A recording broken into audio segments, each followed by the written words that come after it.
우리 하늘의 교회를 든든히 바치고 있는 게 바로 구역 모임이고, 이 구역 모임을 이끌어가는 여러분들이 교회의 희망입니다.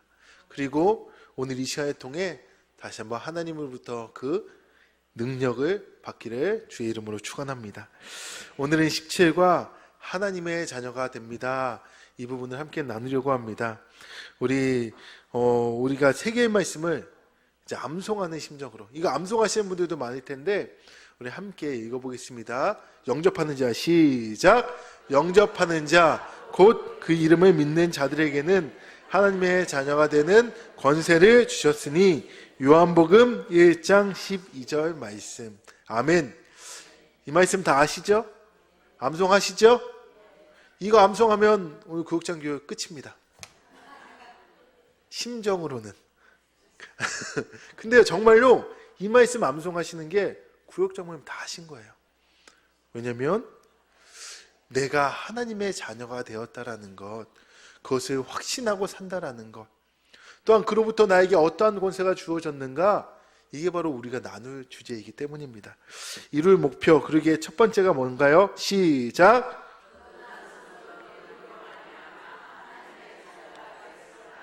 두 번째, 시작.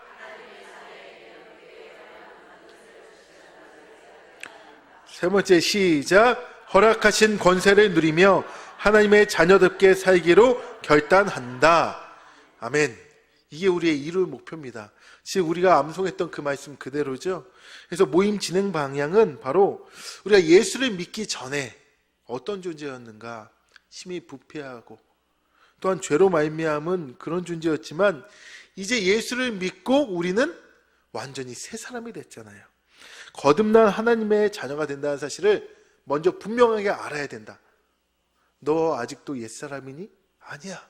이제 새 사람이야. 나는 이제 하나님의 자녀라는 새 사람인 걸 확신하고 이제 그렇게 어떻게 살아갈 것인가, 그 부분을 우리가 함께 나누는 게 이번 진행 방향입니다. 그래서 우리의 삶 가운데 그렇다면 나는 새 사람으로, 하나님의 자녀로, 권세를 받은 자로 어떻게 살아가고 있는가, 이 얘기를 나누시는 게 우리 구역 모임이 됩니다. 그래서 3 이야기를 보면 이제 서민 출신으로 황제가 된 옥타비아누스 이야기가 있는데, 이 시대, 로마 시대에는요 양자 제도가 있었어요. 오늘날 이제 대한민국의 양자 제도와는 조금 다른데, 로마 시대의 양자 제도는 정말로 모든 걸 다 주는 게 로마의 양자 제도였어요. 그래서 서민이었던 이 옥타비아누스가 그 카이사르라는 이 황제가 암살당한 후에 양자로서 그를 지목해 놨기 때문에 그가 서민이었지만 어떤 사람이 됐어요? 황제가 될 수 있었다라는 것이지요. 마찬가지입니다. 오늘날 우리도 그 전에는 죄의 자녀로, 진노의 자녀였지만 이제 예수를 믿고 하나님의 자녀로, 하나님의 자녀로서의 모든 권세를 받아 누릴 수 있다라는 겁니다. 바로 이 부분이 우리가 3 이야기 중에 먼저 나눌 얘기입니다. 그래서 말씀을 나눌 때 3가지로 이것을 이제 나눠서 얘기하는데, 첫 번째가 뭐냐면 오늘 우리가 읽었던 것처럼 정말 중요한 거예요. 내가 하나님의 자녀가 됐다라는 확신. 질문해 볼게요. 동일한 질문인데, 여러분이 하나님의 자녀가 되었다라는 확신을 어디에서 근거 삼을 수 있나요? 쉬운 말로 제가 저희 아버지 어머니의 자녀라는 건 등본 딱 띄워보면 나오잖아요. 박승국, 안정희의 박찬수 이렇게 딱 나오는 것처럼 여러분이 하나님의 자녀라는 등기부 등본 어디 있어요? 예? 제가 여러분 하나님의 자녀입니다, 목사가 말해주면 되는 거예요? 그러면 우리 아빠가 예수 믿었으니까 나도 예수 믿는 거예요? 그 등기부 등본 어디 있어요? 가져와 보세요. 요한복음 1장 12절 말씀. 그게 우리가 하나님의 자녀가 되었다라는 등기부 등본 아니에요? 영접하는 자, 곧 그 이름을 믿는 자들에게는 하나님의 자녀가 되는 권세를 주셨다. 근데 어떤 날은 우리가 나 하나님 자녀 아닌 것 같아.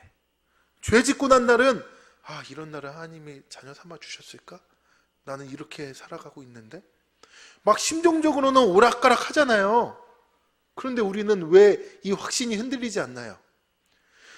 등본이 딱 있기 때문에 우리는 흔들리지 않는 거예요. 그래서 요한복음 1장 12절을 암송하셔야 되는 거예요. 영접하는 자, 곧 그 이름을 믿는 자들에게는, 여러분 그러면 하나님의 자녀세요? 아니면 진노의 자녀세요? 그게 어디 나와 있어요? 예, 요한복음 1장 12절을 비롯한 성경에 바로 우리가 영생을 받았다는, 구원받았다는, 하나님의 자녀가 되었다는 확증이 있다는 걸 믿으시기 바랍니다. 그거 보고 믿는 거지, 박찬수 목사가 자녀됐다고 해서 여러분 자녀된 거 아니에요. 아니 윤창경 목사님이 여러분 하나님의 자녀입니다 라고 해서 자녀된 거 아니에요. 하나님의 말씀에 근거를 두시기를 바랍니다. 그럼 다 된 거예요. 이제 나는 하나님의 자녀가 되었다. 예수 그리스도 그분을 내가 믿음으로, 그분이 십자가의 죽으심과 부활하심으로 나도 그와 연합하게 되었다. 앞에서 나누었던 내용들이잖아요. 바로 그겁니다. 근데 이런 우리에게는 뭐가 주어지냐면 하나님의 자녀로서의 권세. 우리는 하나님을 왕이라고 하잖아요. 그럼 우리는 뭐예요? 제가 왕자지 여러분이 왕자예요? 여러분은 뭐예요? 네, 공주고 저는 왕자잖아요. 그런데 이렇게 생각하시면 좋을 것 같아요. 우리가 그 전에 왕자 공주가 아닐 때는 이제 거리를 다녀도 그냥 추리링이 있고 스래퍼 신고 찍찍 다녀도 괜찮아요.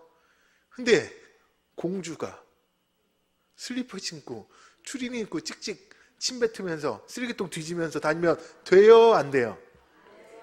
조금 불편해도 드레스 입어야 돼요? 안 입어야 돼요?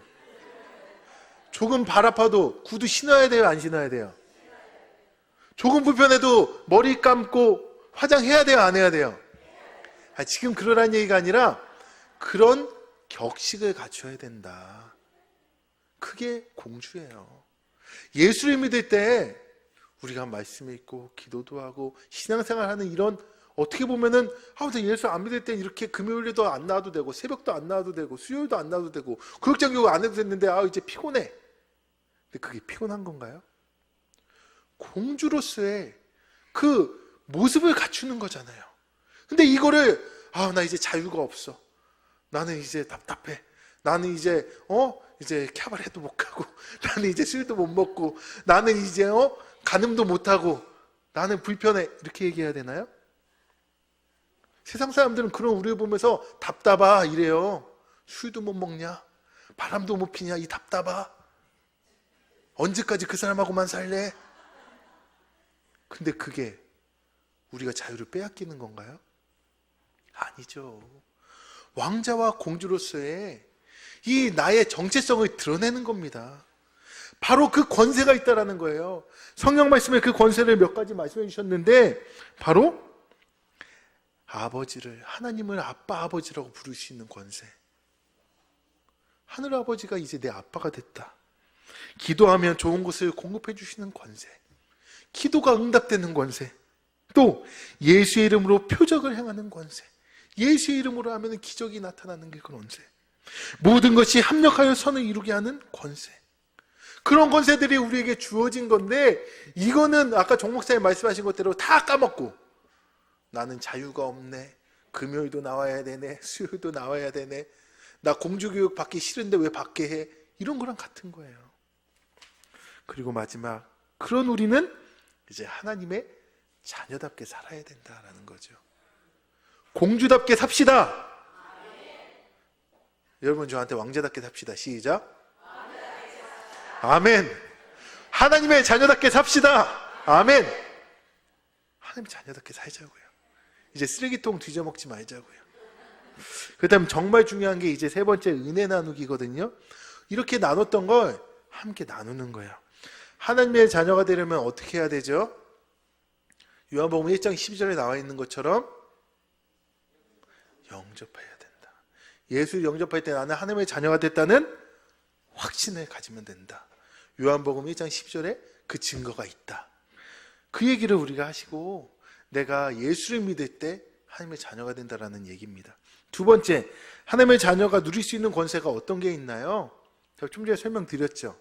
우리 여러분 다시 한번 공부하실 때 있는 아버지라고 부를 수 있는 권세, 기도가 응답되는 권세, 표적을 행할 수 있는 권세, 합력하여 선을 이룰 수 있는 권세 등등등등 등이 있다. 그래서 세 번째, 그렇다면 너는 어떤 권세를 누려봤니? 그렇다면 여러분은 어떤 권세를 누려보셨습니까? 라는 세 번째 질문. 여기 계신 분들은 그럼 어떤 권세를 누리고 계세요? 그냥 교회에서 나 구역장이야! 라고 갑질하는 게 권세 부리는 거예요?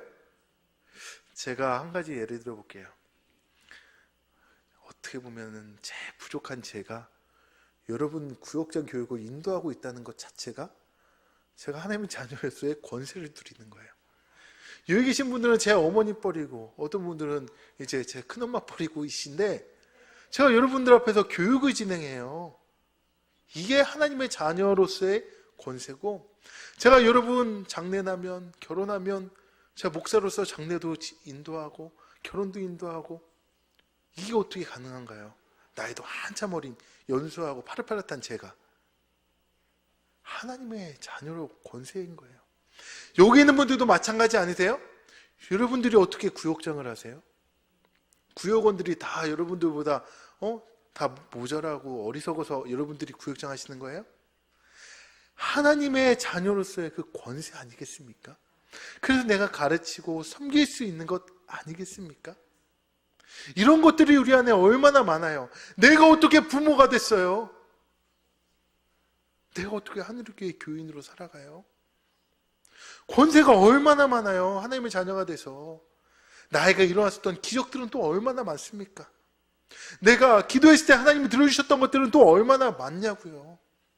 우리가 합력해서 선을 이루었던 100주년까지 이루어왔던 이 하늘교회가 그 증거 아니겠습니까?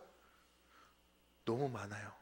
이런 것들을 실제적으로 나누어 보는 것, 이게 우리의 구역 모임의 은혜를 나누는 게 가장 중요한 시간이다. 앞에 있는 걸 가르치고 교육하는 것보다 이 나눔의 시간이 제일 중요하다는 걸 기억하시기 바랍니다.